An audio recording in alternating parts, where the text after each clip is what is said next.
జనసేనాని పవన్ కళ్యాణ్కు mega family మొత్తం మద్దతునిస్తుంది.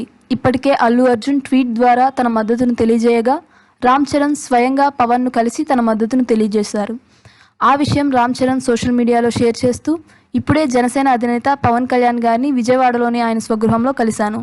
ఆయన చాలా వీక్గా ఉండడంతో వైద్యులు ఆయన ఎన్నికల ప్రచారం ఆపాలని, ఈ స్థితిలో ఆయన ఇంత ఎండలో ప్రచారం కొనసాగించడం మంచిది కాదని చెప్పారు.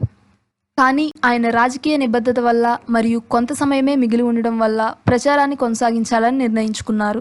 ఆయన త్వరగా కోలుకోవాలని, ప్రజాసేవలో విజయం సాధించాలని కోరుకుంటున్నాను అన్నారు.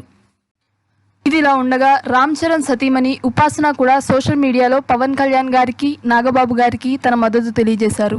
ఈ విషయంగా ఆవిడ వివరిస్తూ, నాకు పాలిటిక్స్లో ఏబీసీడీలు కూడా తెలియదు, కానీ నా కుటుంబ సభ్యుల పట్ల నా బాధ్యత తెలుసు. ఎలక్షన్స్లో పోటీ చేస్తున్న నా కుటుంబ సభ్యులందరికీ ఆల్ ది బెస్ట్. ఎలక్షన్స్లో ఉండే కష్టం నాకు తెలుసు. ప్రజల నిజమైన ఎంపికే గెలవాలి. ఒక మంచి పౌరుడిగా ఓటు వేయటం మన బాధ్యత. మీరు ఓటు వేసే వ్యక్తి మీద సరైన పరిశోధన చేసిన తర్వాతే మీ ఓటు వేయండి అన్నారు. అదేవిధంగా వరుణ్ తేజ్ మరియు నిహారిక కూడా తమ తండ్రి నాగబాబుతో పాటుగా జనసేన పార్టీ ప్రచారంలో పాల్గొని బాబాయ్ పవన్ కళ్యాణ్కు అండగా నిలుస్తున్నారు.